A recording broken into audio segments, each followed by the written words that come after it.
The three hacks in the movie. We're back, boys. We're back. After a long hiatus. We went on our own adventures. Yeah. And now we're back together. We're waiting to see if Doge is going to cut our funding because they're really going after everyone right now. But we're still here, guys. So who knows for how long though before Elon Musk comes and tells us you're out of here. Yeah, USAID is still funding us, luckily. Well, we need funding first before we can get our funding cut. What do you mean? How did we buy these things? How did we get this studio, bro? Like, the studio's worth a lot of money. We have some good propaganda to push. Yeah. So if anybody needs some propaganda to be pushed, We can be bots. Yeah, we can That's be all bots. we're saying. Very, very low price. We're talking to you, MeUndies. Yeah. Also, if USAID asked, we are a children's drag show or whatever. That seems to be like the kind of things that they're funding nowadays. Oh, in South America specifically. Mm-hmm. But yeah, Sounds all right, guys. pretty It's been about 3 weeks, right, since we've done an episode. Mm-hmm. Yeah. Yeah, right. Okay. I don't know. I mean, we're not releasing these like right after we're recording true. them anyway, Yeah. so the people that are listening won't even like know a difference. Right. But they'll know, bro.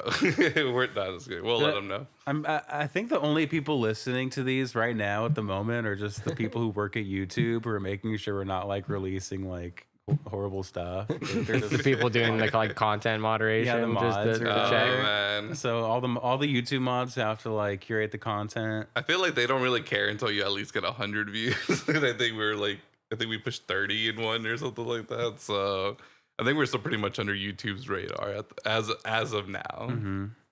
But yeah, I guess we gotta say some wild shit to get some traction here going.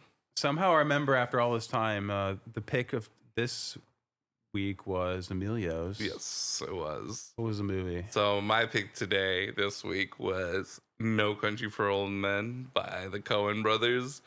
And this is a movie that we've all seen before. It's just been, in reality, it's probably only been like a year or two for me, but I've been having a hankering to watch this movie. And I guess I also wanted an excuse because I got the Criterion collection version of it. So been wanting to pop that one in for a minute now. Nice. Yeah, and thank you because you got me one for Christmas. Oh yeah, I did. That was yeah, one of my gifts. And so that's thank you. it's funny that like I ordered mine first, and I ordered yours like 2 weeks after mine, but somehow you got yours like months before I got mine. Yeah. Well, mine was just Blu-ray. Yours was 4K. Yeah, but Oh, that was the 4K version? Yeah, still white privilege. No, I'm just kidding. It's like they knew, bro. It's like they knew I was getting it for my white roommate. That's crazy. See, No Country for Old Men unites the Latinos and the whites together in a way. Does it? Well, Yeah, maybe not. I mean, they're going against each other basically the entire Yeah, movie. a little bit. Yeah, But they get they're together. Yeah. Like physically. But that's true. Well, I mean, that's just Texas, right? So Southwest Texas. And this is like, so I never really thought about what year this movie took place, but I know it takes place in 1980. 1980. Yes. Yes. Yeah, and the only reason I know that is because Shagor, when he has a quarter, and he's like, "Oh, it's from 1958," and it's traveled 22 years or whatever to get to this point, Right. you know. And that's the only time I ever realized, like, oh, they actually do say what year it was. There's also a part later on towards the end of the movie. Oh, does it, or is there? Yeah, when they're it's the scene where it's showing the funeral of Oh, you're right, on the tombstone. the tombstone. Yeah, I forgot what her name was. It's Llewellyn's wife. Yeah, but Like, her mom. Right? Yeah, it's her mom's funeral. Mm-hmm. yeah, the main character, She had the cancer. Josh Brolin, his name is Llewellyn. Is that like a common name in Texas or something? Because I'm pretty sure it was a common Southern name, probably. at Probably, one point, yeah. I hear Llewellyn and I think of like a chick, like Yeah, I something. mean, it's probably the Llewellyn? Ellen part. Yeah. But Yeah. look at Lewin. Like Llewellyn, like Lewin Davis. Yeah, Like, yeah. it's I always basically thought it that. was weird that they had two movies with like two very similar Yeah, characters. you just literally names. are condensing one of them. But yeah, Llewellyn. Yeah, but I see what you're saying. Yeah. yeah, man. Well, the way it's spelled too is probably not the way that you're thinking. Oh no. Oh, you gotta scroll up a little bit. So his no. first name is Lou and his middle name is Ellen or something. No, it's like Llewelly. It's spelled pretty similar to Lewin Davis. Yeah. Like, Mhm. it's Lewelyn. Yeah. But yeah, I remember the first time I saw this movie, I probably thought it was just like like Lou, first name Lou, middle name Ellen. Yeah, 2-name guy. Bro, I remember I mean, they called Tommy Lee Jones, his character is Ed Tom. Ed Tom. Yeah. Huh. Yeah. I guess I didn't even really think about that. And then Carla Jean, there we go. So why not Lou Ellen? At least at college, you know, like that shows that it's 2 separate names, you know. But Lou Ellen is just one. But bro, I remember the first few times I watched No Country for Old Men, it was without any subtitles or anything. And I remember I kept thinking, how the fuck do you spell Anton Chigurh? And I was like trying to think of it in my head. Think. Anton, right? Anton. Okay, but Then you probably know it by now, right? Sigur? No. Okay.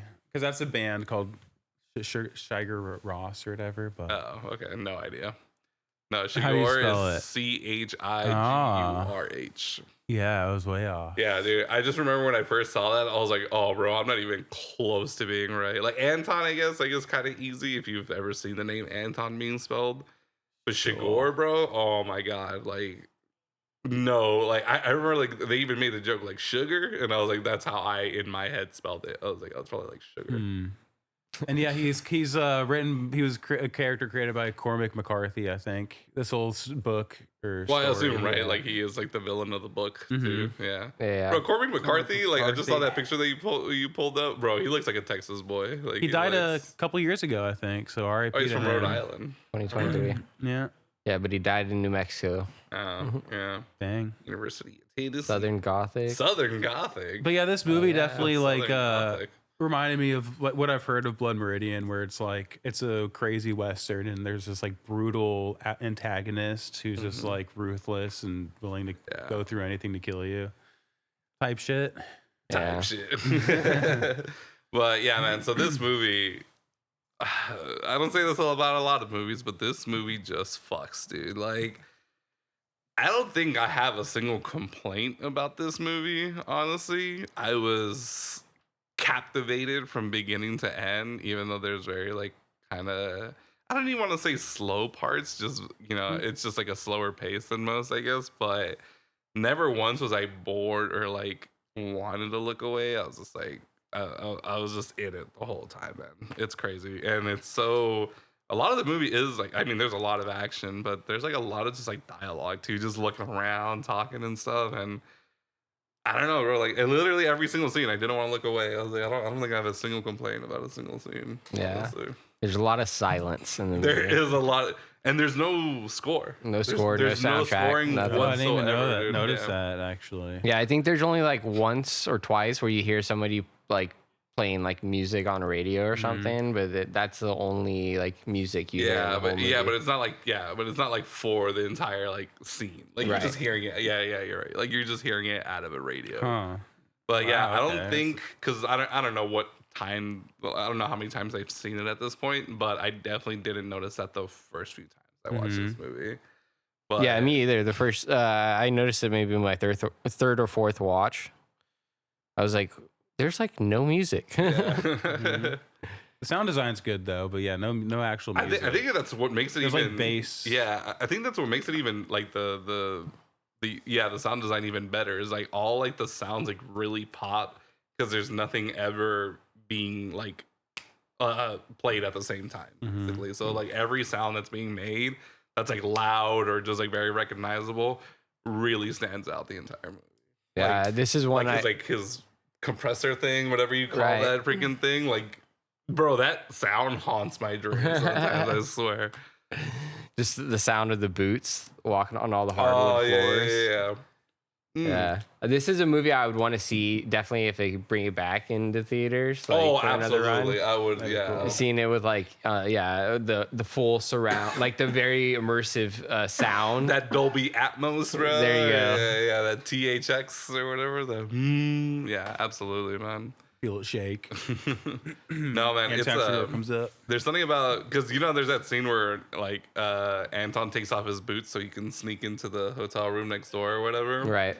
And so I mean you can see how quiet it is, but I don't know why, but that reminded me of Tremors when Kevin Bacon's character he goes and checks on somebody. And that's where like some of the graboids like killed some people earlier, and they're making all this sound on like on the porch of the house, on like random pieces of like plywood and like wood and just like all over. I just remember kept thinking like oh, like that's building like this weird kind of intensity because we know something that they don't know. And then this is like another thing where I was just like, oh, he's using like obviously like silence to his advantage. And I don't know why I connected those two things in my head, but I did. And I was like, dude, man, Anton is terrifying, dude. He's almost like John Wick before John Wick, bro. He is Baba Yaga, just in Texas. Right. He is Western Baba Yaga. He when he was still like the hit man, and not when he was just getting revenge. Yeah.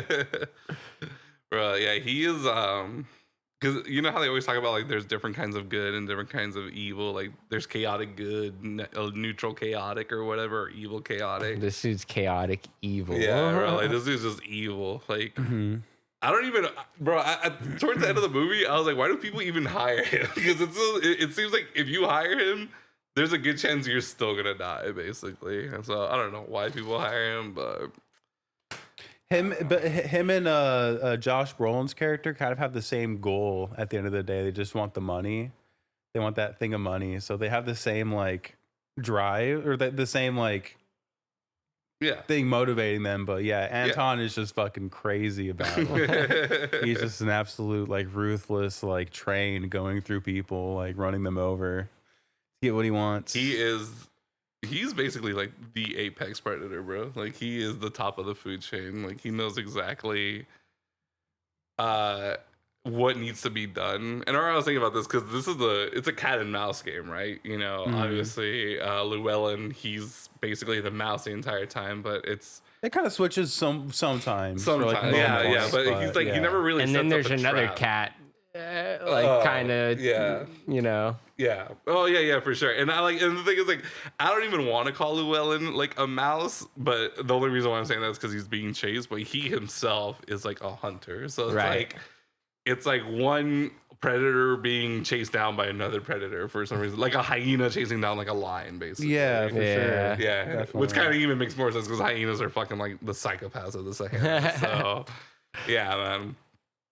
There's just something so interesting about when it's a cat and mouse game between two like predators, because almost from the beginning we see just the genius of Llewellyn's character. Like obviously he's not someone who's ever been, you know, in a life of crime, but up until you find out that he's a Vietnam vet and he even did 2 tours, you're like, bro, how the hell does this dude know how to do all this? Like he knows like a good way to hide like the suitcase. He knows when someone's scoping him out.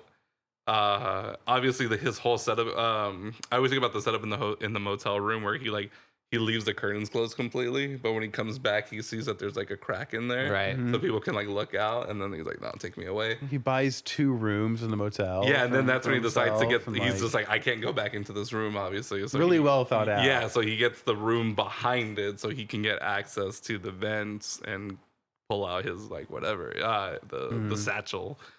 And yeah, man, there's just so much. There's just so much stuff. Like, and then I guess also from the beginning we know that this dude has seen some fucked up shit, because when he came onto the drug deal gone bad and it's just littered with dead bodies, he had no reaction to it whatsoever. Right. Yeah. And then you kind of think, I remember I thought like, why anyone in the world would have like at least some kind of visceral reaction to this, and he's just like, yeah. Where's the, what does he say? It's more than that. Where's the guy that got away? ¿A dónde está el hombre? Last man standing. Ultimo, it says like Ultimo hombre. Parado. Yeah, something like that. He says Ultimo hombre, last man standing.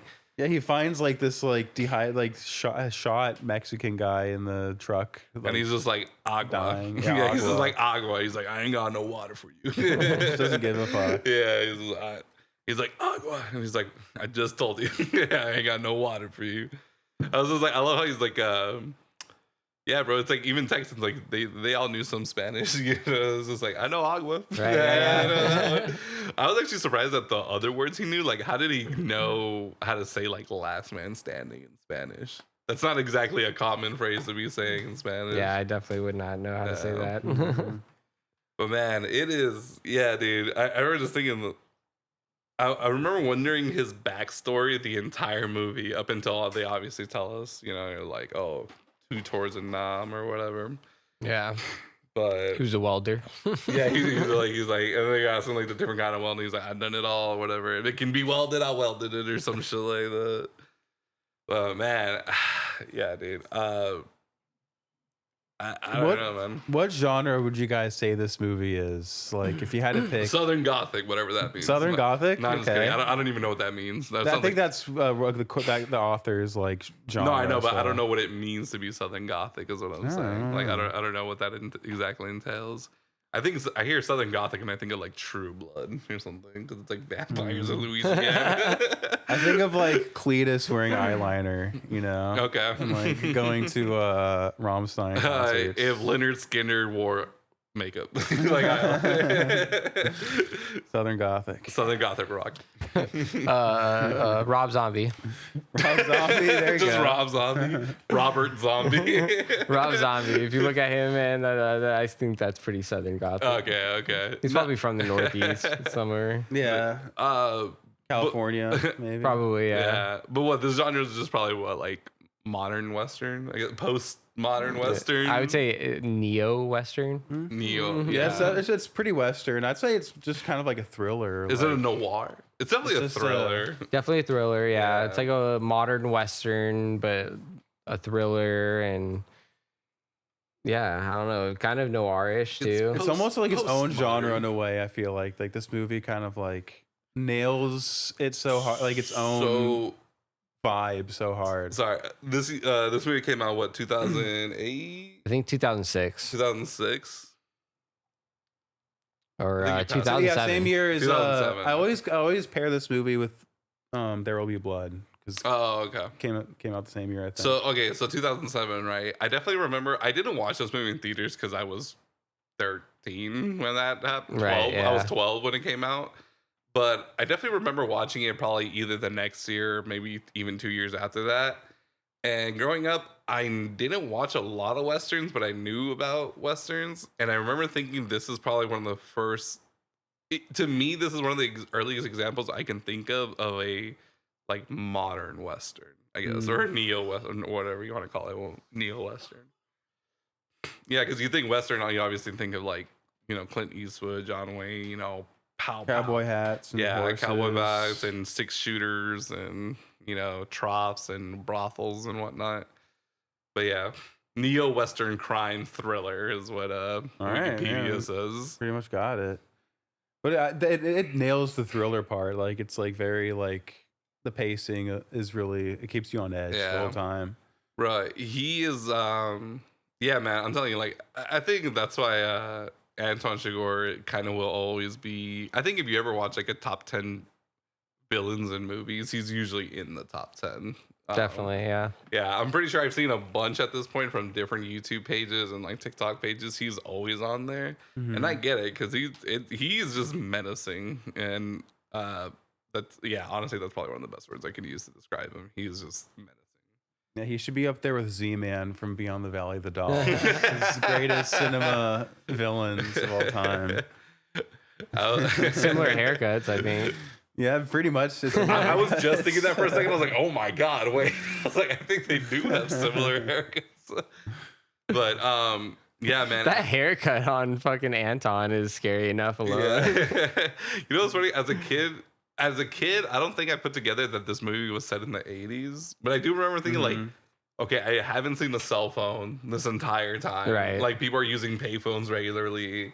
So like, okay, clearly this is older, but I never really thought about what year this movie took place.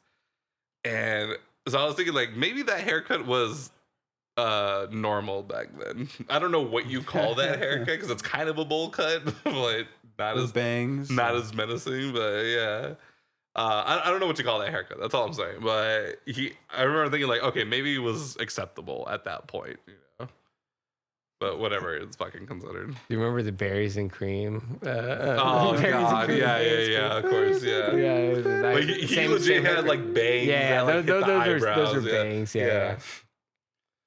But dude, freaking little not really off topic, but besides this, I remember Anton Chigurh makes an appearance in a Simpsons episode. Have you ever seen that clip or anything? No, I haven't. Have you seen it? I've seen that episode. I don't even remember what the episode's about, but he's like talking to Homer, and then Homer calls him like don't worry, friendo. He's like, no, I am not your friend though. He's like, friend? He's like, no. And I don't know why, but that was like always been stuck in my head. Like I was like, it's such a random, like I thought it was so random that Anton Chigurh like makes an appearance in a Simpsons episode. Was it like a Treehouse of Horror maybe?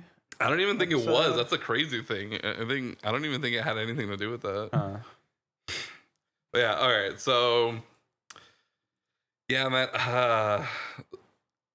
I feel like I'm getting like tongue tied over here, but yeah, Josh Brolin as he like finds a bunch of money. Yeah, we didn't even synopsisize like the plot of this movie. I guess like the best way I could put it is like a man stumbles upon a drug deal gone bad and finds $2 million, and soon realizes that people are hunting him, or people are hunting him for the money, especially by a psychotic killer, basically. Yeah.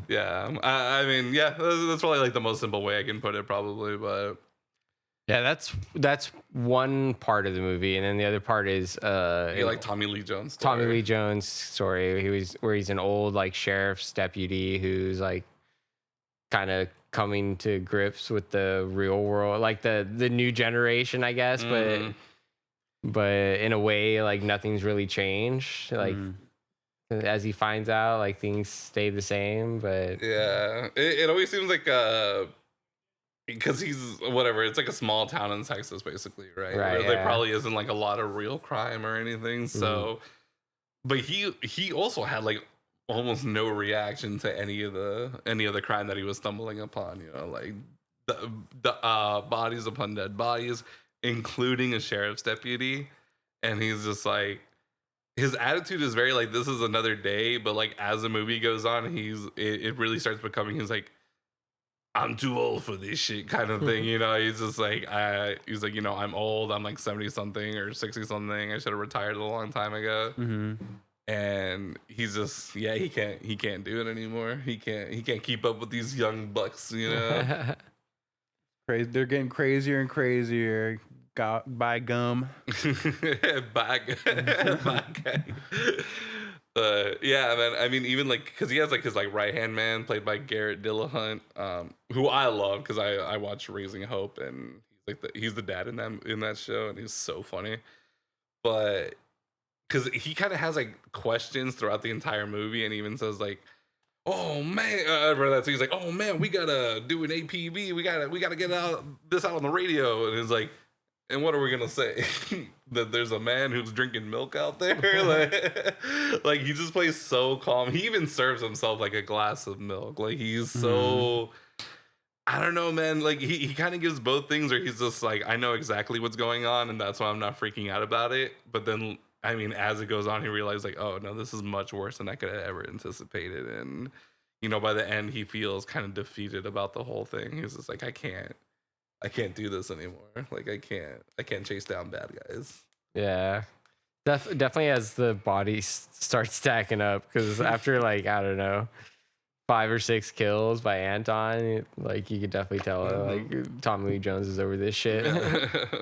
And Anton is doing it. He doesn't give a fuck if he gets caught or not. He's just like out there, like bro. He literally got arrested at one point, and he's like, okay. He's just like, I know exactly. Yeah, that's like how the first movie. kill, I think, that's how the movie starts off. It shows him walking to the car in handcuffs after like all these shots of the West Texas landscape and Tommy Lee Jones like talking, like doing the little narrating bit.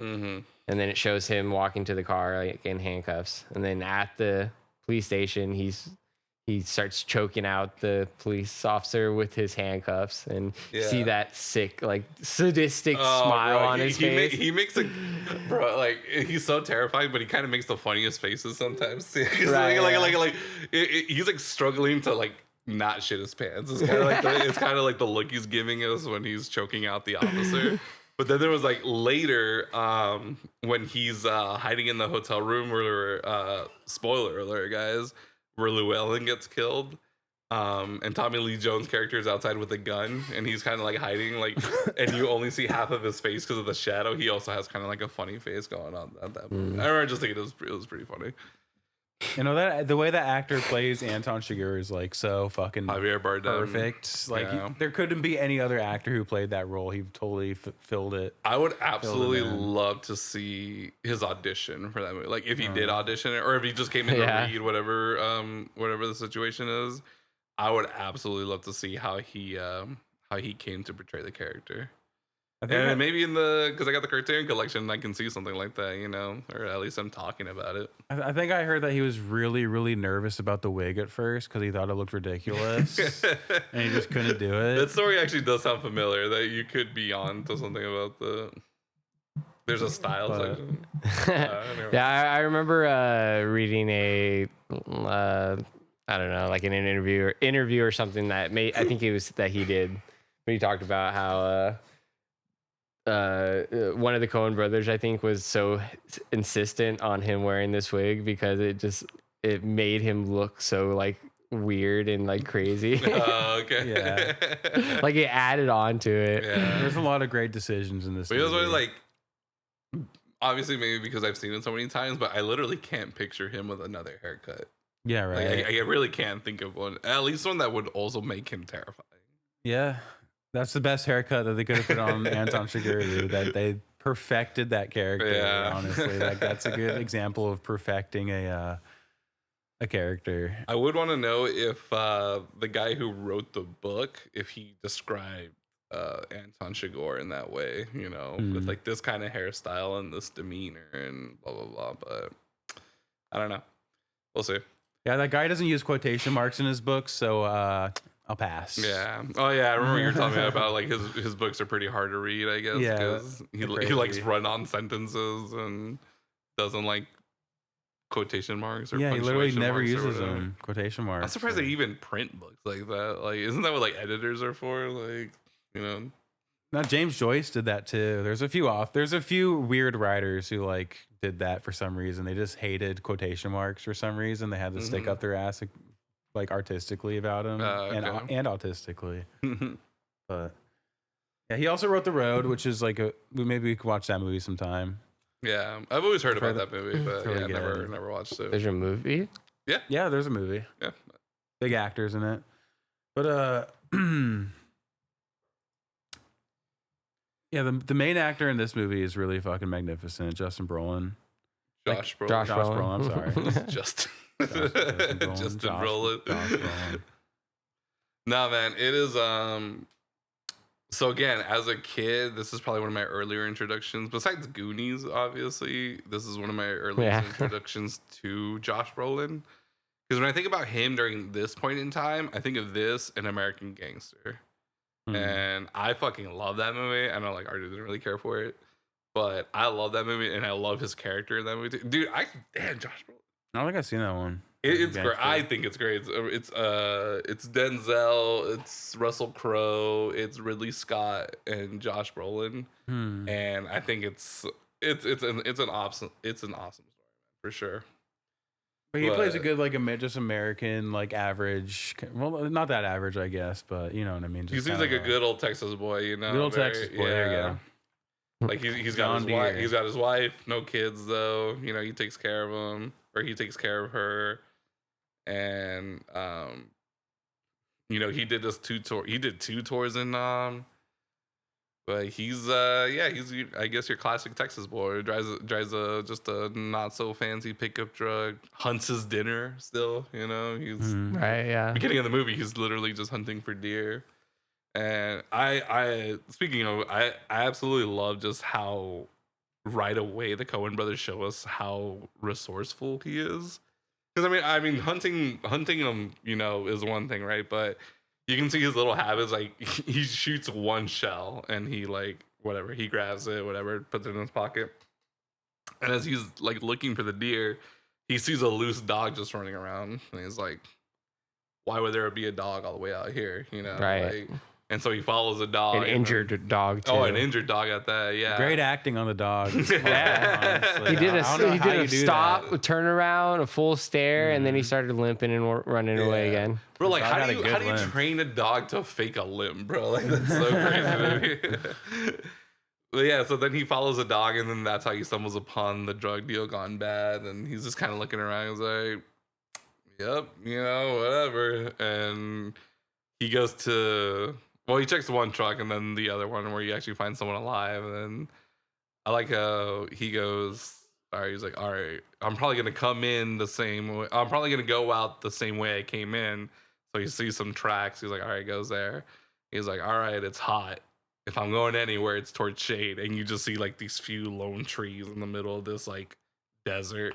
And pops up his binoculars and he sees just like the boots, or I think he sees like the silhouette of the guy. Yeah, you see the boots sticking out, like legs and then boots sticking up. Yeah, and I just love that almost immediately they really showed us how, again, just how resourceful he is. Very, very clever. Yeah, man. I was really rooting for his character the entire time, and it's unfortunate that his conscience is kind of what screws him over a little bit, He just wanted some money, bro. I mean, who else is like the government was gonna? No, get it? I mean just the fact that he goes back to try to give the guy some water. Right. Yeah. Right. I mean, either way, they would have found him eventually because obviously they have the transponder or whatever, transmitter, whatever. Yeah, the transponder. That's what it was called. Yeah. The transponder. So like either way, I think they would have found him eventually, but like that's immediately when it started going to shit when he goes back to give him water. Like right. Yeah. They pop the tires, and because they find his truck, they can find him easily because obviously it's registered with the state. And that's when he first gets shot, and then they're chased by a dog for like what seems like good forever. Dude, yeah, The whole river chase scene. Yeah, the dog's chasing him down the river as he's swimming down the river. The dog is chasing him. The dog does not give up. He's probably lost a few dogs in that one. Probably not like that Milo and whatever that cat and dog movie. Milo and Otis? Milo and Otis. Yeah, they killed a bunch of cats and dogs in that movie, like doing scenes like that. Oh, geez. Like chucking just pugs into like rivers. And then, all right, let's get another one. Okay, I heard about like some of those movies, like not Milo and Otis, but like movies from like the 30s and the 40s, and there was no animal rights whatsoever. Right. They're like animals just died on set all the time because they just abuse horses, like knock them over, like. I know. Imagine those westerns, like someone get like there's like an explosion and the horse falls. Like that was probably just an actual horse like falling from like. They didn't teach the horse to fall like that. Yeah. No, but the dogs in this movie, the animals. I hope they didn't actually get hurt because they did pretty good. Yeah, acting like they were. Some of the best animal acting I've ever seen. Next to like Air Bud, bro. It's right there. On the animal acting. But yeah, man. I did wonder when he starts getting chased by what I'm guessing were Mexicans in the truck. Yeah. I was like, how long was that little stretch? Because I was like, bro, they're in like a 4x4 truck. Like they should have easily caught up to him. Like, I get at one point he gets to the ridge, but I'm like, before that, I'm like, I'm pretty sure they should have caught up to him. Like, yeah. They're definitely like toying with him. It seemed like almost. I don't know. They just really wanted to get him with a shotgun instead of the truck itself. Right. Yeah. That seemed pretty inefficient, but yeah. Just one small complaint about it, but I mean, I don't know. The book was fucking written. And also the fact that like there's nobody ever really around while like Anton Chigurh is like in the street shooting at Josh Brolin's character. It was like nighttime. Yeah, true. That's true. Yeah. You don't really know what time it is, but yeah, it's nighttime. It's nighttime in Texas, bro. Like it's very like this is like when all the businesses are closed. Like the only thing that might, Texas. the only thing that might be open is like Odessa. Besides like a hospital is maybe like a diner or something. That's like a 24-hour diner. But like we saw like when he's at the gas station, he's just like, when do you close? He's like, now. He's like, now is not a time, or whatever. Which I mean, we could talk about that fucking scene alone for like an hour, but he's like, when do you close? He's like, when it gets dark. So I think it like not like sets it up or explains why no one's like running around town at night, but yeah, man, it's a small town. It's a small town in Texas in the 80s. It's just like no one's shopping at sundown. So yeah, there's probably really not people just walking around. And crime was already up in the 80s too, so they were just used to it probably. The lead. Yeah, was the it all windows the lead breaking? it was like all the lead in the gasoline was driving people insane. Probably what drove Anton Chigurh insane. It's probably just like a regular hitman. They just inhaled too much gasoline. Leaded gasoline. Is Anton Chigurh insane, or was he just a man on a mission? And he's just like he's pretty insane. He's a product of his environment, man. He's pretty logical. He's not the victim here, okay? He thinks clearly, but like when he comes to his task. Yeah. But yeah, he's fucked up, obviously. I just think like I just thought the insane part is kind of how he even kills like his bosses and stuff. He was like when he kills Stephen Root's character, and it's like he was just mad at him because he also hired the Mexicans to look for him, you know.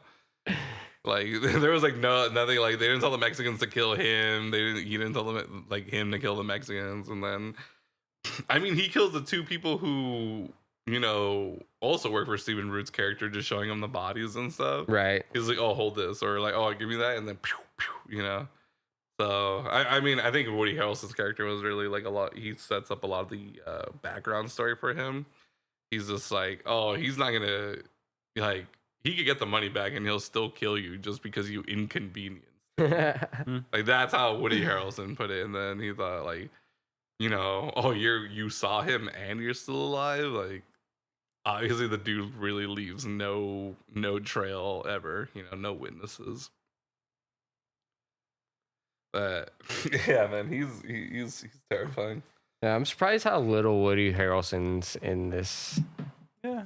Yeah, I mean, I'm sure like in the book he probably has a small role too. Whatever his name was, Carson Wells or something. Yeah, you're right, Carson. I remember it's Carson for sure. Yeah, but I did enjoy his like character. It's just very like smug. Like I'm surprised. I know what I'm doing. Like he's a detective, right? Or he's a.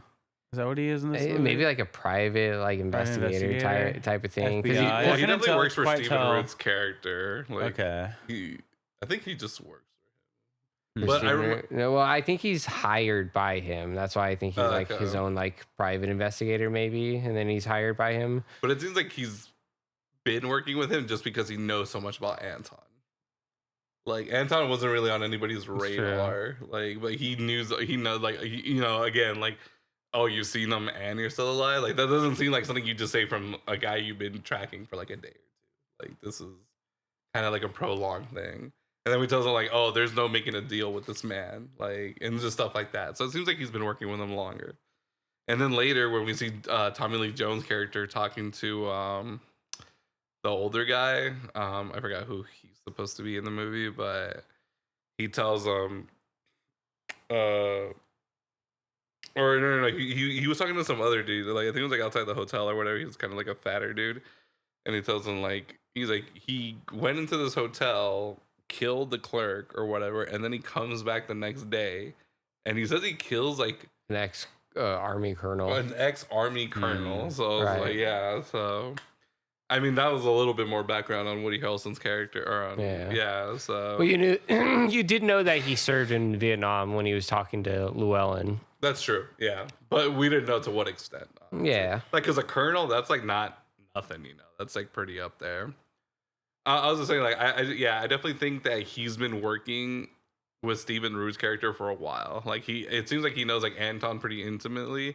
And the fact that Anton calls him by his first name, like, Carson, what are you doing here? Or, like, you know, he tells him, like, let's go to your room, Carson. So it's just, like, I don't think they just met, like, a week or two ago. Right. That's why I'm thinking like maybe I don't know, maybe he does work or he former worked for like the FBI or something, and maybe they're already working like on Anton, like working on tracking him down or something, like putting a file together on him or something. Maybe that's why he knows so much. Yeah, basically, I mean that could always. Killer, I mean, technically that could always be like a thing, but that's just kind of what I always assumed. Yeah, from the information that we have, I would say like it seems like he's been working with Stephen Root's character for a while. Yeah. And whoever he is, we don't even know anything about. His name is literally man who hires well. Yeah, exactly. So it's like, yeah, like maybe like who knows how much he actually does work with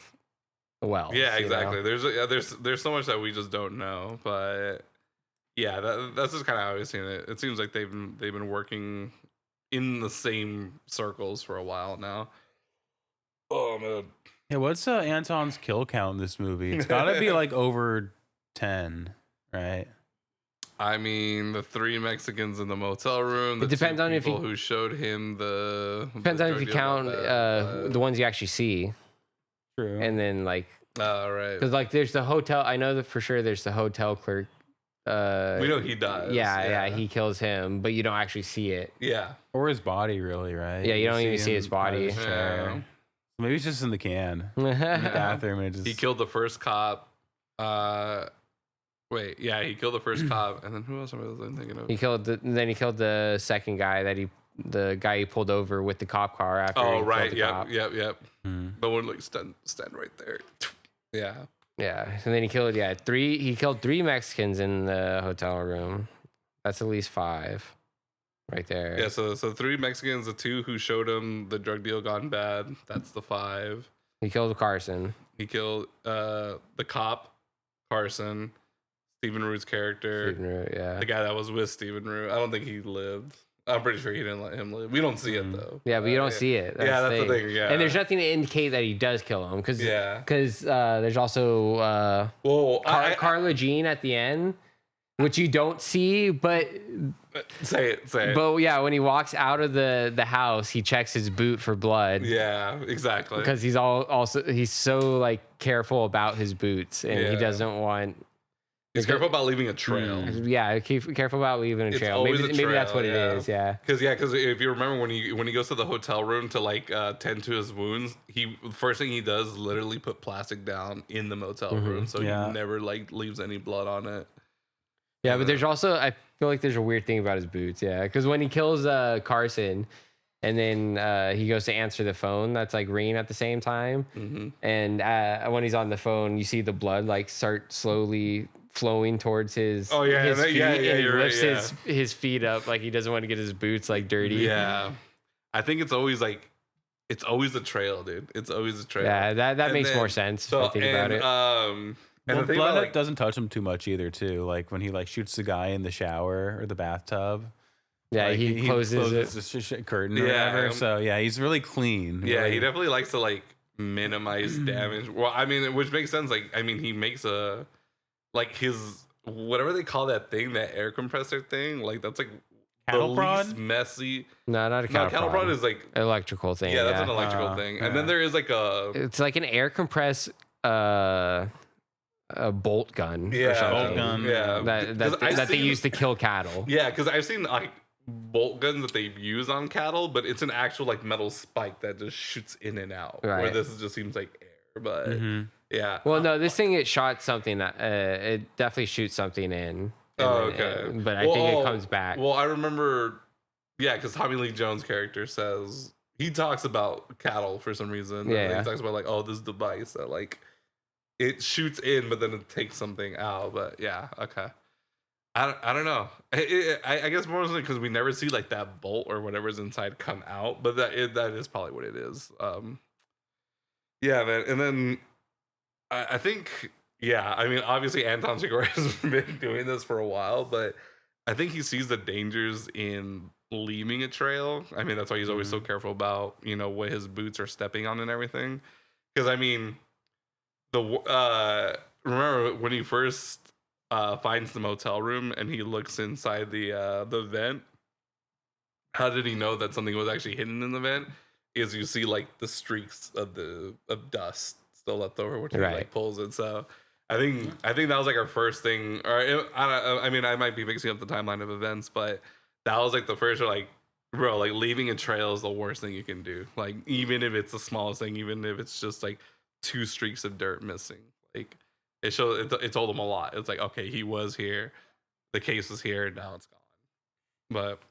And he must have just left too, because obviously the thing was beeping when he was there. So Yeah, man. Trails are everything. And then the tagline of the movie is like, "There's no such thing as a clean getaway," or whatever. Oh, okay. Yeah. I love the choice of the weapon in this movie. Honestly, of the cattle, whatever it's bullet that thing. bolt gun thing. Yeah, because it like defines his Anton's character a little bit. Like he sees his victims as like just like cattle, basically. Like they don't even like deserve like a normal like weapon. Like, that is good. Yeah, that is a good way to put it. Yeah, he's just so cold and calculated with his mission. Just uses a killing device like that, you know. And he really doesn't like to make a mess unless he absolutely has to, I guess. Because, I mean, both of his weapons are silent, or all three of his weapons are quiet. He does have, like, a pistol that's silenced, and he also has a shotgun that's silenced, and that thing looks insane. But, yeah, because I remember when he, he threatens to kill the gas station clerk. He's just like, it's just me and you here. But when it comes to the lady who runs the motel, you can see he's getting frustrated because she's not giving him any answers, and it's not until he hears that there's somebody else in the office or whatever that he just like walks away. Right. So like, he doesn't like to make more of a mess than he absolutely has to, and he'd just rather not. But all right, so what was I don't know. Do you guys have a favorite scene in this movie? Honestly, I feel like I like this movie and I like the pacing of it, but it doesn't really have a whole lot of like standout like scenes that I can necessarily think of, or like big like cinematic moments. It's just like a big cat and mouse chase. I'm sure there is something, but I just can't think of it. Well, right now, the number one that people usually point at is his interaction with the gas station clerk. Yeah. It's very like flipping the coin. Yeah. And Two-Face.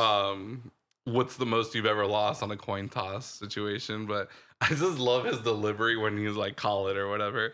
He's like, hey, heads, I guess, or whatever. And then he's like, well done. Like he's like actually like happy about it. He's like, congratulations, good sir. Like you won, It's your lucky quarter. Yeah. Okay, probably my favorite scene is when Anton is out chasing Josh Brolin's character in the street at night.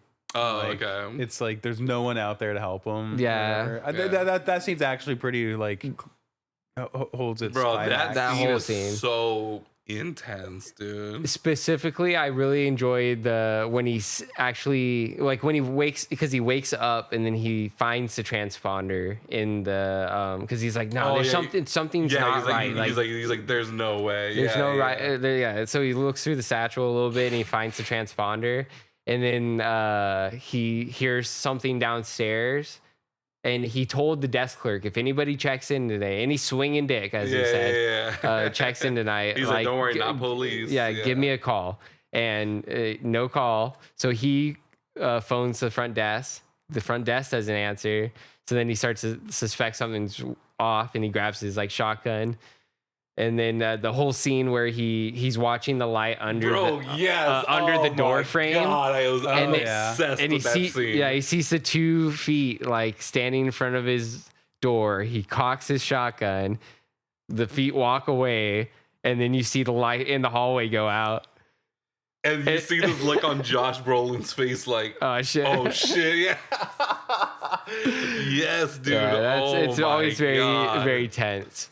Dude, again, this is like the use of silence at its best, man. Like you don't fucking hear anything basically that entire time until you hear like whatever, like him on the phone. You don't hear anything, but like the cocking of the shotgun, that's like the only sound like you really hear. Yeah. Until you see the fucking the door handle get shot out. Yeah. I really want to see. That's why I really want to see this movie in like theater, or at least on like with a really good like sound system hooked up to it, so like you can hear I want to hear it in surround sound. Like I want to see if you can hear his footsteps down the hallway as he's like coming up, and like they could go behind you and above you. The full Dolby Atmos. Yes.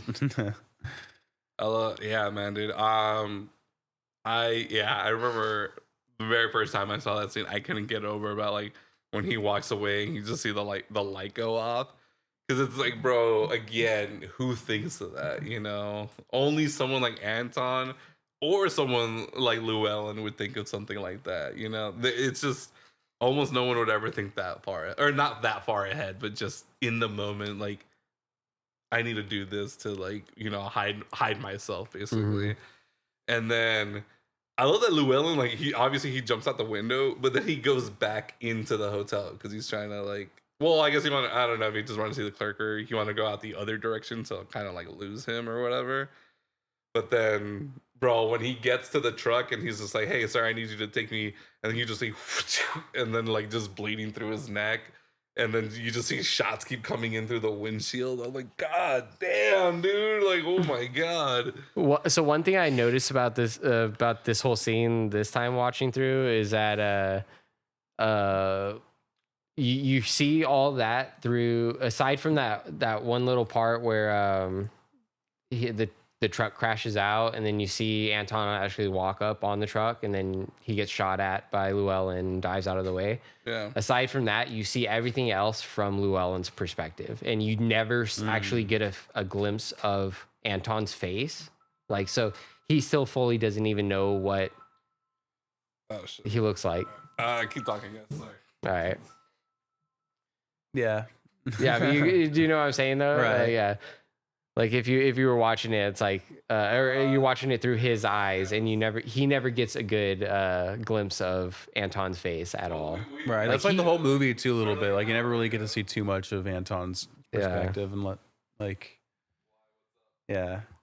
It's also, so it's also fucked that you don't see Josh Brolin's character's death at all. Like you just see the aftermath of it. Right. I don't even fully know how he died. He just bled out, I suppose, or no. So because remember, he fixes himself up. He gets back together with his girl. Like he meets back up with his girl, and then they plan to go to like El Paso and then fly out somewhere.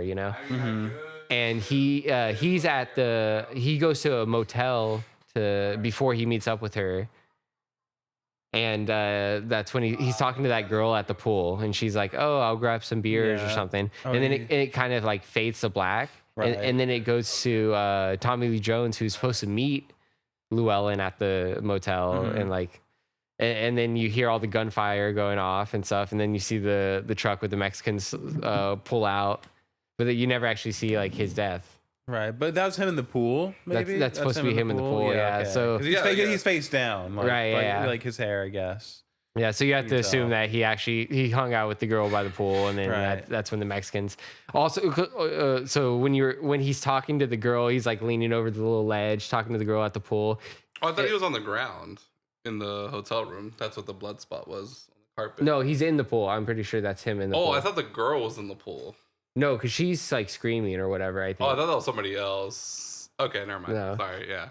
I didn't know for sure if that was him in the pool, but like that could be him. Yeah. I think so, because I think he's like wearing the same shirt, like the same design looking. But so before like that last scene that you see him alive and he's talking to the girl, he's leaning up against the little ledge. You see in the background one of the Mexicans' trucks like driving on the main street. Mm-hmm. Oh shit! So it's almost like, oh, that's where they see him, but you never like. It's just like a kind of like in the background. Yeah, because I did wonder like how they found him there at that point, like at that hotel room. Well, yeah, that's another thing I don't fully understand, because it also shows the scene where the Mexicans are they're following Carla Jean and her mother when they're like. Right. Yeah. Going to the bus station or something like that. And it's like, how did they know that where to find them? Yeah, that's true. So. Yeah. I mean, obviously we know like how Antoine does it. He looks at the phone bill and he just literally starts calling numbers and everything. I assumed because we didn't see them like find them at the bus station until Carla Jean is talking to Ed Tom, and he's just like, look, he'll talk to you, but like I'm only giving you this information if you talk to him or whatever. It's like, okay, where can I meet him or where can I see him? And then almost, I don't know if it's like immediately the scene after that or a couple scenes after that, that's when we see like the Mexicans pull up on Carla Jean and her mom. Is after the conversation that she had with Tommy Lee Jones' character about like talking to Llewellyn about getting out of this.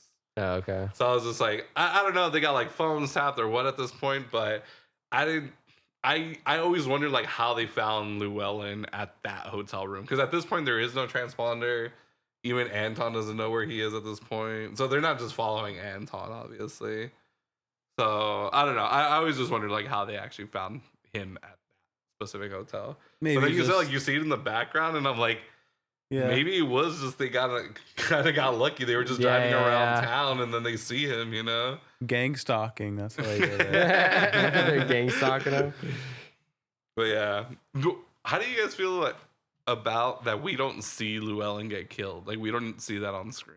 Yeah, they just fades to black, like when they're at by the pool. Yeah, because it goes. Yeah, because it just goes to this. I mean, that fade to black was kind of weird. But I don't know. How do you guys feel that like we instead of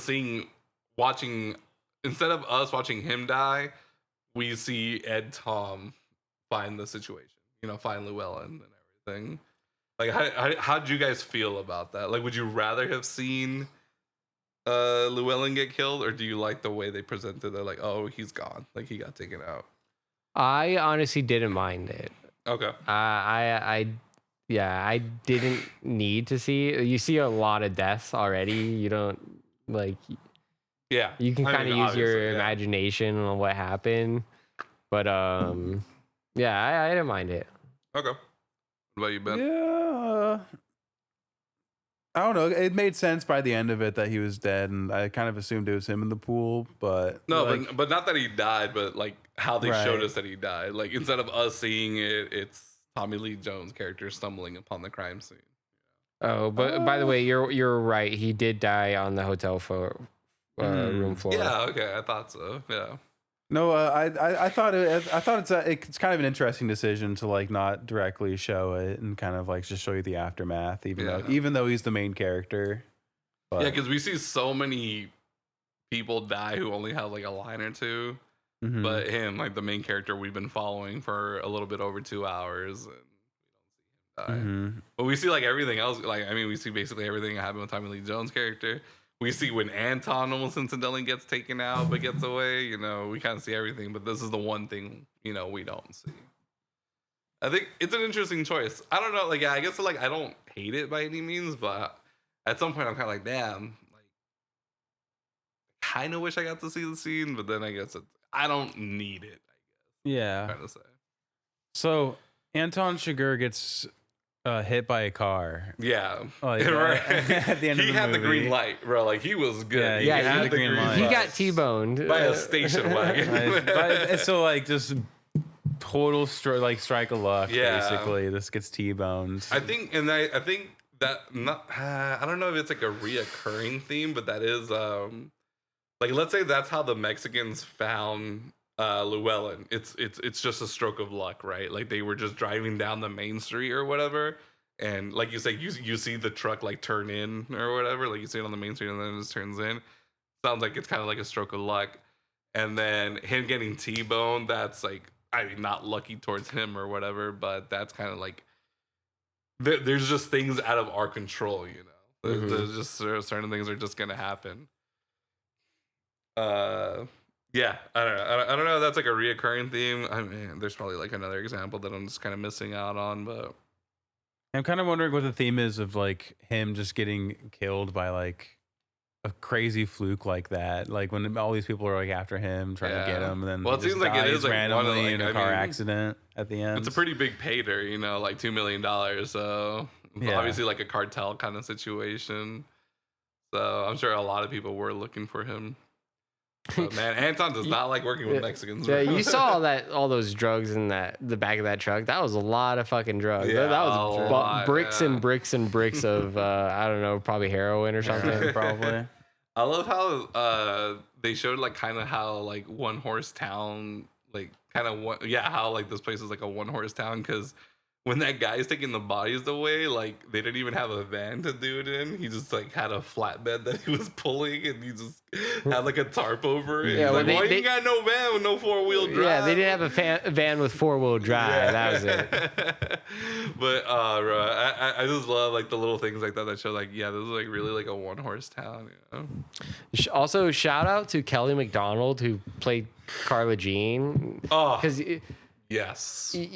So she's Scottish. Yep. And she has a hard Scottish accent.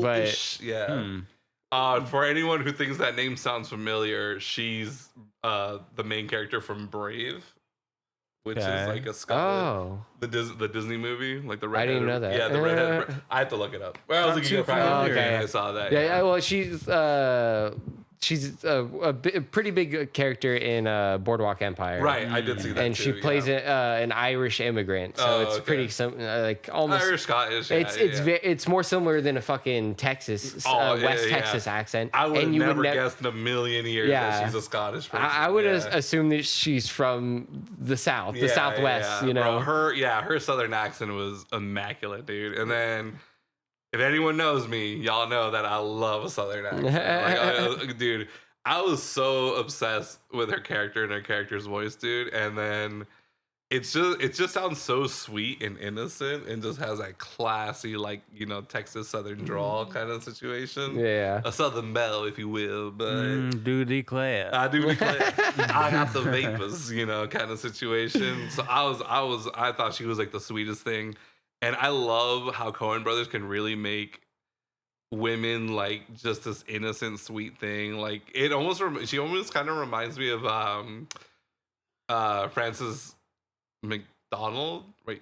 McDormand's character in Fargo. Like, she's just like the sweetest pregnant lady from, you know, Minnesota or whatever. North Dakota or Minnesota. Yeah, well, they're in Minnesota in the movie. Yeah, but she has that hard, like, Minnesotan accent, you know? Yeah, and she's just like very the most Midwestern. Yeah, she's a cop, but she's like the sweetest thing in the world. And yeah, it gave me similar vibes to her for sure.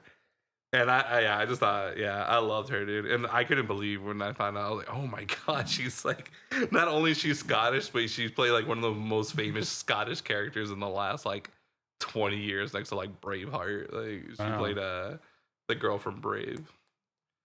So she's also the lady in Fargo? Fargo or? No, I'm just saying she reminded me of her. Like, her like innocent, like, you know, like instead of a Midwest accent, we get a Southern accent. Just a very wholesome character. Definitely had me fooled, man. I never would have fucking guessed she was Brit. Or Scott. Yeah. Scottish. Same thing, bro. And then same thing to me. Little, I don't know, it's like a fun fact. So the two kids at the end, right, that run into Anton after getting hit by the car. Mm-hmm. Yeah, isn't one of them like those two kids end up like they're pretty. One of them is like pretty famous now. Okay, which one? So Josh Blaylock. Okay, I know he's done some things. I'm like blanking. Oh, he's Jack Marston from Red Dead Redemption. He's John's son, but he's done some other stuff that I'm like blanking out on right now. But yeah, Caleb Landry, he's an X-Men First Class. I know that. Fabio's son. Look at that hair. 3 Billboards Outside of Ebbing, Missouri, and then. He's the kid. Red something. Yeah, his character. But he's the kid that gets like thrown out of the window by Sam Rockwell. Oh, okay. Right? The thing I know him from, Go Back Up, is Get Out. He played Get Out. He plays like kind of the villain in it, or one of the villains, anyways. And he plays like the creepiest fucking dude in that movie, but he does it so well. And yeah, I just thought it was crazy. Like, damn, like these two kids kind of ended up having a pretty good like resume after this movie. Yeah, this is literally his first film credit. Oh shit, yeah, that's crazy. 3 Billboards. I gotta watch that again. I've been wanting to watch that one for a while now. But yeah, I just thought it was like a cool little fact because I remember hearing, I was just like, why do I feel like I remember hearing something about these two kids? But yeah, man. What was I gonna say? What was your favorite scene in this movie? I don't think did you say? Okay, what it was? yeah. So I don't. Yours was? Yeah. So I don't want us to say like. I really don't want to say the most stereotypical one, which is the gas station clerk. You know. Mm-hmm. As great of a scene that is, and as intense as it is, I probably will have to say my favorite scene was when Anton finds him at the hotel and, you know, he turns off the light and whatever. Yeah. That whole chase scene happens. Yeah. That probably has to be my favorite scene in the whole movie, for sure. Yeah. Also, another good scene is when Anton finds Carson, when he finds Woody Harrelson's character. Oh, yeah. And he, like, takes him back to his hotel room and he, like, sits him down, shotgun, like, facing him and stuff. Like, Woody Harrelson like knows like he's like done for that entire time, but he's doing like anything. And he still pleads. Yeah, he's still pleads. Yeah. That it's so good. He's like, I got like $14,000, $17,000. Like, we can go to an ATM. He's like, an ATM. Like, it's just, dude, yeah. Like, he knows he's dead. He knows he's not walking out of that. But bro, like that scene also just kind of adds how sure of himself Anton is. Because he literally just murdered the clerk there the night before, and he shows up again the next day. Like, right there, dude. Like, does not care about getting caught. Like, he doesn't want to, but he's so sure that like whatever he does, he can get away with it. Like, man, dude, yeah. So real quick, I know we've all had this conversation before, but favorite Coen brother movie, if you have one, or a top 3, if you have a top 3. Mine always change, dude. I love, bro. That's you. So how your top 3 Coen brothers always changes. That's me with Fincher. Yeah, like I literally don't have a favorite Fincher movie because 1 month it's like Fight Club, and then 1 month it's Gone Girl, or it's fucking Girl with Dragon Tattoo. Yeah. It just constantly switches. I feel like it's always the 3 I most recently watched. Yeah, right. Yeah. Which, I mean, it's usually somewhere like between like Big Lebowski, this one, No Country for Old Men, Fargo I watch quite often, Miller's Crossing. But he said 3, RJ. Yeah. So yeah, but it's like it's a rotation between those ones, and then probably like Inside Llewyn Davis too. Okay. Like I still watch their other ones every now and then, but it's like those 5 are like on constant, like repeat cycle. Okay. All right, for sure. What about you, Ben? I think my number 1 favorite is probably Fargo. Okay. Because I just love the whole vibe of that movie, the whole Midwestern, like it's just so like like there's no other movie like it. Like it's a crime movie, but it's also like a black comedy at the same time. No, it's so dark and bleak and black, but it's set against like the white backdrop of the snow. It's so good. Yeah, that one's probably my favorite, and then my second favorite might be I don't know. I like A Serious Man a lot. Yeah, shout out to that one. Oh, bro. That's Serious Man. Oh, my God. That's one I haven't seen in a while, but I want to rewatch that one. I just watched that one a few months ago, and every time I watch it, I like it more, dude. I really do, because I remember I remember that first time I watched it. I think we watched it together. Yeah. I was like, what the fuck did I just watch? You know? I was like, I have no idea what I just watched. But the second time I watched it, I was like, okay, that was actually really fucking good. And then ever since then, I think I've only seen it probably like 4, maybe 5 times at this point, and every single time I like it more and more. Mm-hmm. Yeah, that was probably the Coen Brothers movie that I was the most surprised with, you know? Because no one ever talks about it. Right, yeah. At least like when I saw Fargo, like I knew it was a highly praised movie, and then I went out of it loving it. And same thing with Big Lebowski. Like I knew it was had a hard cult following, and like everybody loved it.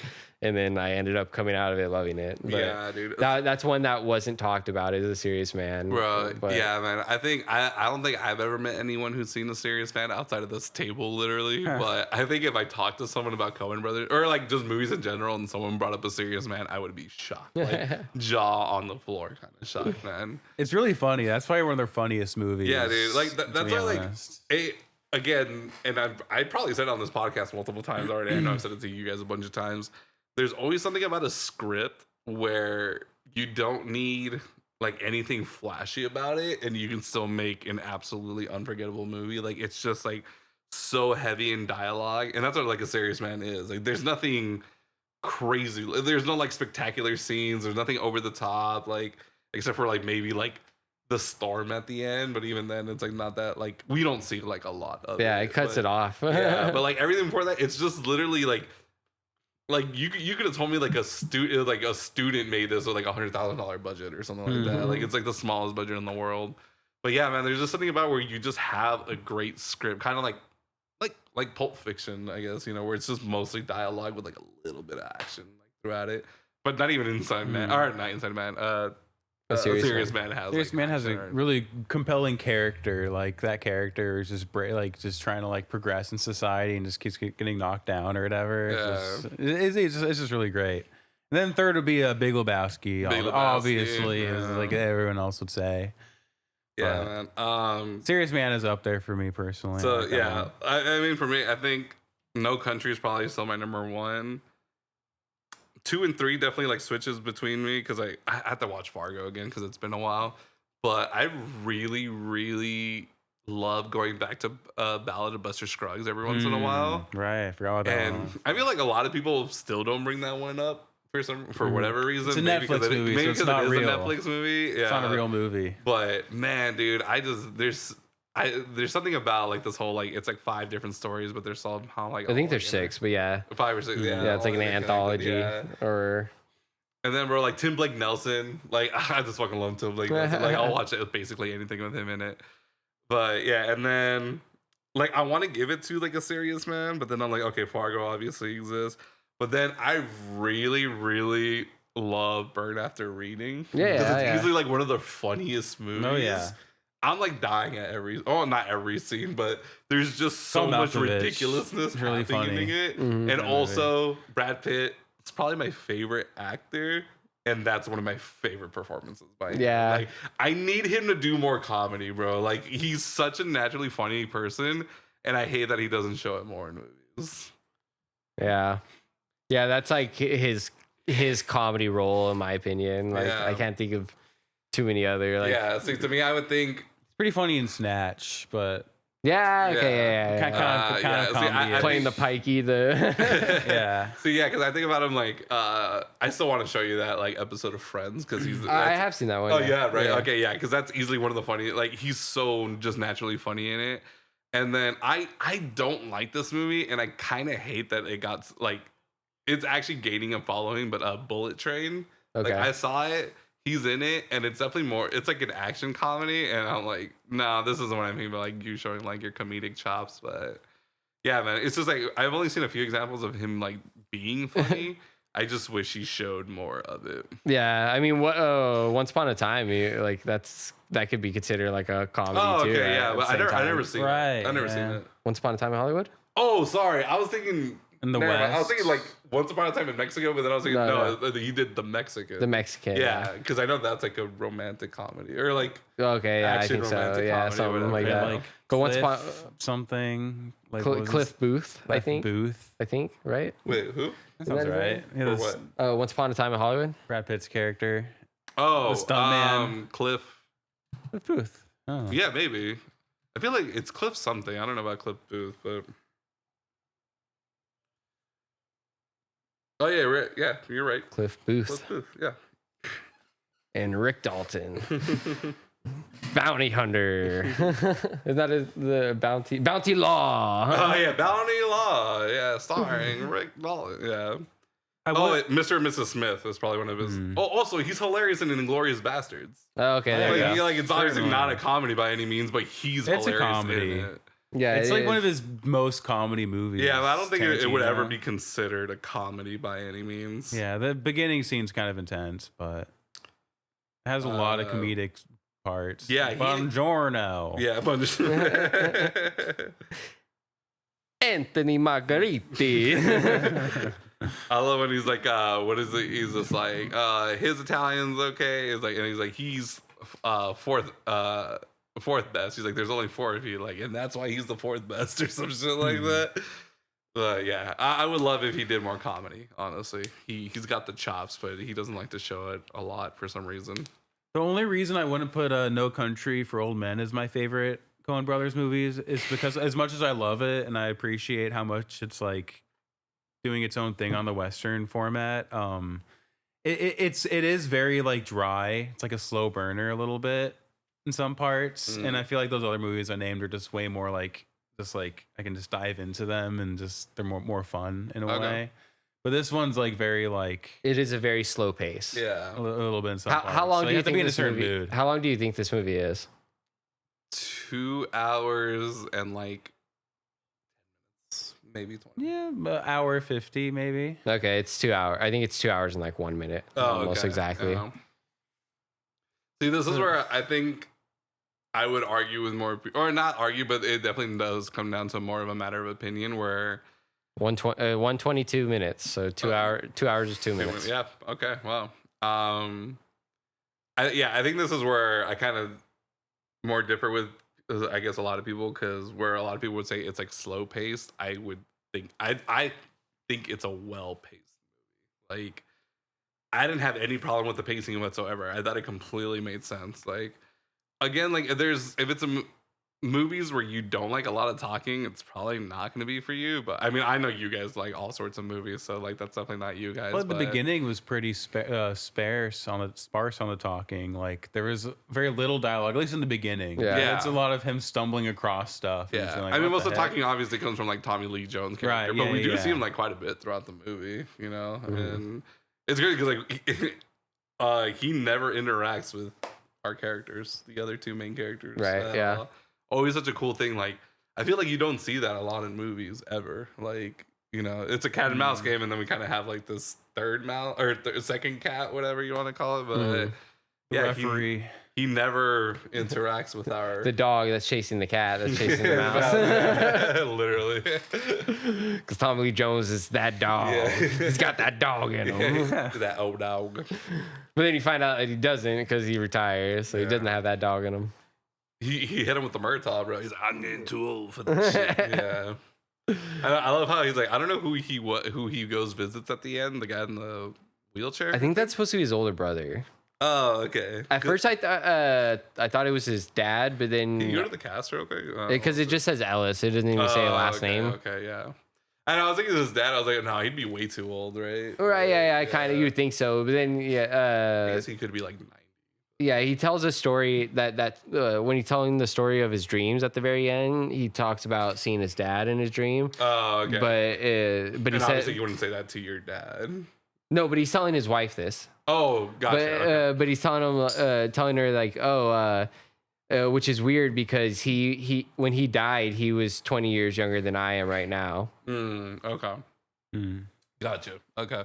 So I know that was definitely not his dad. Yeah, so maybe it was his older brother or something. Yeah, because he definitely talks about family and stuff, like, oh, our Uncle Mac. So I love, like, again, it's like it's the little details that really makes me believe that we're still like in a small town in Texas in the 80s, because he heard retirement and all he could say is quit. You know, he's just like, I heard you're quitting. Heard you quitting. He's like, I'm retiring. He's like, so why are you quitting? Like, he's just like, he keeps referring to retirement as quitting. Like, this guy's old as hell. Yeah, too. bro. Like, he's just so old school, bro. And then he talks about his grandpa that died. He's like, when was that? He's like, ooh, 1900. And I was like, oh my God. Like, he's like, all right, that's not that old to him. 1909. Yeah, he's like, 1909. Yeah. Yeah, and Tommy Lee Jones' wife was Jesse Pinkman's mom. Oh, was she? Yeah, from Breaking Bad. I did not put that together. Huh. I thought it was, and I just double checked right now. Yeah, and it was. Oh, okay. They should make this movie into a video game. It's like a good cat and mouse. Like, bro, do like Resident Resident Evil when like how like Mr. X The and Mr. Nemesis X, follows you, but Nemesis. it's Anton Chigurh. Dude, okay, so when we were watching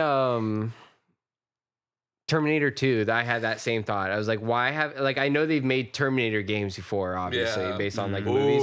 Why haven't they made a Terminator game based on one of the first two movies where you're being chased by like the T-1000 or T-2000? You can choose like 80s or like 2000s as your map. So like or a real, something like that. Like a run and hide. Yeah, it's literally like you're playing in like a fictionalized Los Angeles, you know, and then you're just being chased by like this Mr. X style like Terminator character. If you're playing Sarah Connor, like Sarah Connor, or John Connor, something, or like in the second game or the second movie where you follow. Maybe you're playing as the Arnold Terminator and you're being chased by the Robert. But he actually can defend himself and stuff like that. Right. He'll be like the super like character, like in Battlefront 2, where you get to play the Jedi. You get to be Arnold Schwarzenegger. Okay, yeah. No, I honestly. That could be really sick. Like, you could totally do something like that. For sure, yeah. Like, if you're John Connor and you're doing like a lot of like running and hiding from the T-1000 or the T-2000 or later, yeah. That'd be sick, man. Yeah, you could totally do something like that. It's almost like kind of like Alien Isolation. Yeah. But I thought like because when you see the second movie and he's that whole chase scene through like the LA River and stuff, and it's like, dude, just the whole setting of like Los Angeles, like the big city, like almost like if you're playing through San Andreas and you have to play with like a Mr. X following you type of thing, like, you know. I gotcha. Yeah, I would definitely more think of a kind of like like Resident Evil 2 and 3, where you're like, there's these missions that you still got to do, and you're still kind of like. Well, not in a populated area because most of the obviously like everyone's just like infected or whatever. But there is, you never know, bro. You're just playing the game. Everything's been quiet for like 2 minutes now, and then fucking boom, T-1000 just burst through the wall, and you gotta like run and hide or whatever. I mean, they brought that back in Resident Evil 7 with one of the guys. He like just randomly pops up every once in a while. Yeah. No, it could definitely be good, and honestly, that'd be kind of sick. Like that's definitely one that we haven't really seen before, but that would be really cool. Yeah, but this a movie would make a sick game as well if you make it in that style for sure. A little small town. Just tell AI to make one, bro. Just like give me Grok 3 to do it. Give me Alien Isolation, but it's Anton Chigurh instead of a Xenomorph or whatever.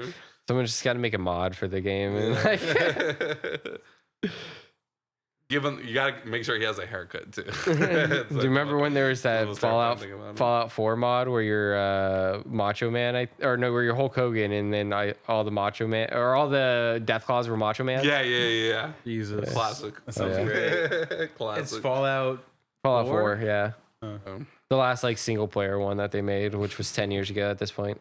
All right. We've gone pretty off track at this point. Way off track, yeah. All right, guys. So, final thoughts on No Country for Old Men.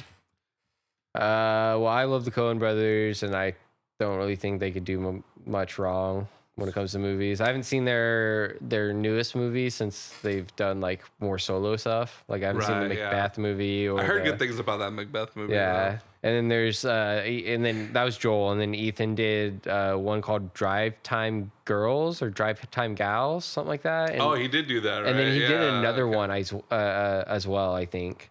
I'm not sure. You but said I think Joel? Right? No, Joel did Macbeth, and then Ethan did 2 of them, I want to say. And I think they're both like action comedies.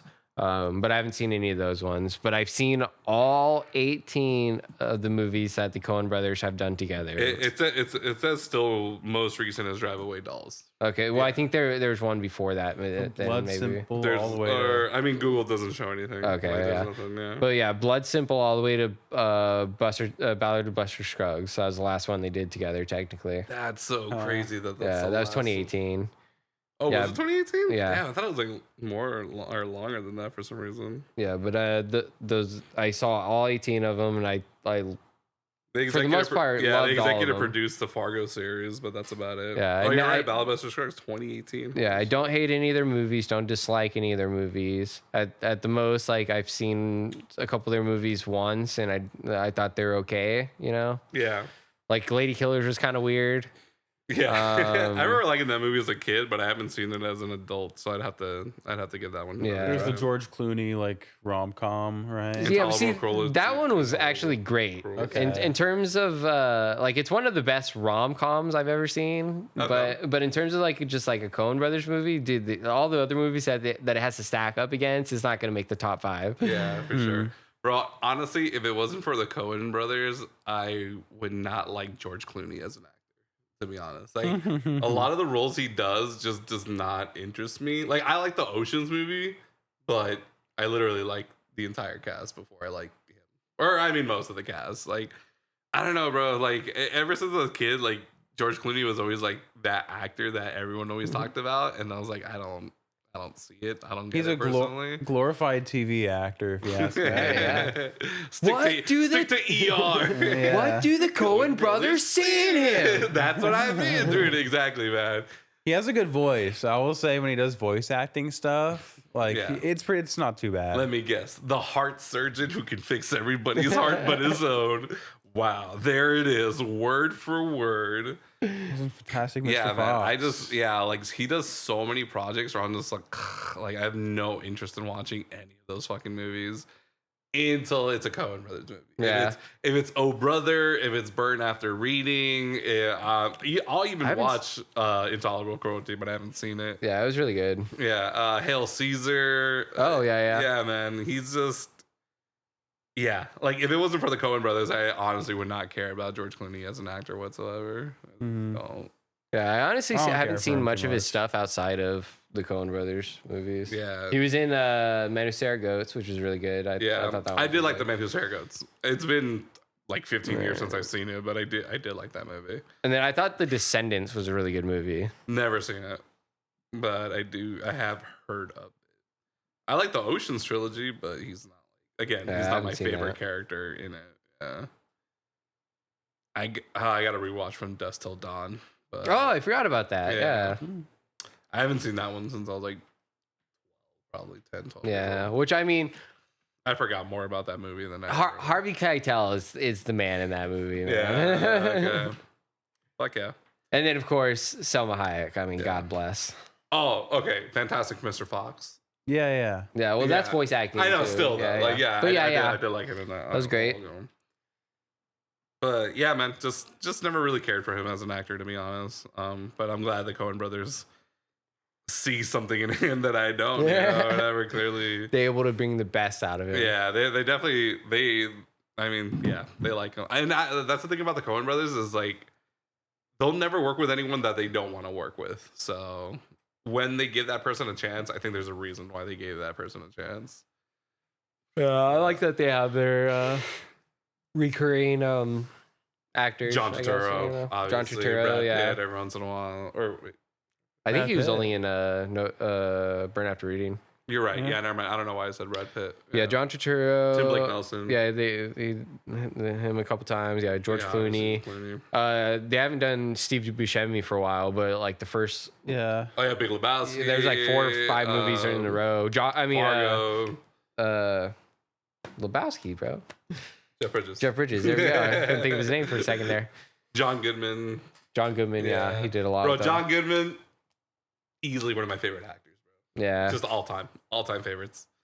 I definitely want to see more stuff with him in it for sure. But You ever see the part of Roseanne where like he dies or whatever? Yeah. And then they just retcon it. Yeah, they just basically completely retcon undid it. that. They're like, oh, it was a dream or whatever. That show's yeah. constantly retconning itself. Like I don't even think Roseanne's like, in this show anymore. I Well, don't no, even she know got what the fuck's canceled. going on. Yeah, she got canceled. So now her Yeah. family's just like dancing around It's her dead body or something. Bro, it's the first time where they changed the name of the show. Yeah, they Yeah. changed it. Yeah, it's called The Connors. Connors. Now, yeah. But Crazy. nah, dude, John Goodman. If anyone ever gets a chance, watch Alpha House. It was Amazon's first original series, and John Goodman stars in it, and he's fucking fantastic in it. But obviously, no one ever brings it up because no one's fucking seen it except for me and my brother. But You two are the only people to ever watch it. yeah, Alpha basically. House. Literally, Yeah. the only people. Yeah, and I watched it multiple times. It wasn't like a documentary about Andrew Tate, Alpha House. No, it's a political comedy series about Republicans who like live in this one house together in DC. Hmm. Yeah, but it's great. It's honestly a very well written series, and it's a shame that it didn't get more traction. But I just think it came out too early. Like it was it was like their first original series, and people were like, "Oh wait, Amazon makes original stuff," and yeah, just people didn't know about it. But yeah, definitely recommend if anyone has Prime Video. Yeah, I think this movie is really amazing, really great. I like I wouldn't recommend putting it on with the bae. She might get kind of bored during it. Like or maybe like watching musical after, like kind of like I wouldn't show this to a Gen Z kid probably. Like show it to a Gen Z kid. Yeah, they might like, think it's boring. their attention spans just aren't really built for it. But I will say my nephew and niece did end up really liking Pulp Fiction, so I think they could watch No Country for Old Men. Yeah. I probably would have to take their phones away from them. I mean, but yeah, that's just it is what it is, you know. It's a very dude movie, is what I'm trying to say. It's a very dude like. I wouldn't even say that honestly. No? Nah, because I feel like when people say like, "Oh, it's such a dude or a bro movie," there's like a negative connotation to it, where like Yeah. only like frat bros are gonna like it or something. But nah, I don't know. I think it's just an overall amazing movie. Like, again, I don't think there's anything I'd really fix about it. But I will say, final thought, because obviously I've been ranking my movies with numbers, but the way I would like my real ranking system in real life is like, would I buy this movie like physical copy? Would I pre-order it? Would I wait till it's on sale? I would absolutely, if I didn't already own this movie, I would pre-order this movie before it like comes out. I mean, I bought the Criterion Collection version of this movie, 4K. So that's like the highest praise I can basically give it. Like that's the most I'm spending on a movie probably. Pre-order the Steelbook 4K Deluxe Edition, folks. Exactly. That's the rating. Yep. That's my rating, anyways. Yeah, that's high praise, bro. All right, you guys, final thoughts. Ratings, I said mine ratings pretty or much. whatever. Yeah, it's fucking fantastic movie. It's really good at being a thriller. I would say out of any genre, it excels the most at being a thriller. And watch it. Watch it for that if you're interested. All right. Yeah. I mean, I love this movie. I have a nice Anton Chigurh poster that's framed. I do like that portrait in our of living room with like blood on his face and stuff. So yeah, and it's all black and white. Yeah, very, very cool. Yeah, so I mean, I love this movie, and I'd put it in my top 3 Coen Brothers probably, especially because I just watched it. It's recency bias. Yeah, but your top 3 rotation. Yeah, but I don't know. It's something I'm always gonna go back to, and I'm always gonna. Yeah, it's a really good movie. It's a really suspenseful movie, even though I've seen it before. Like I like one of the best cat and mouse movies. It gets me on the edge of my seat every single time. But you paid for the whole seat, but you're only gonna need the edge of it. Exactly. But all right, guys, thank you for tuning in once again. This has been 3 Hacks in a Movie. I'm Emilio. I'm Bentley. And I'm RJ. All right, have a good night, y'all. Bye.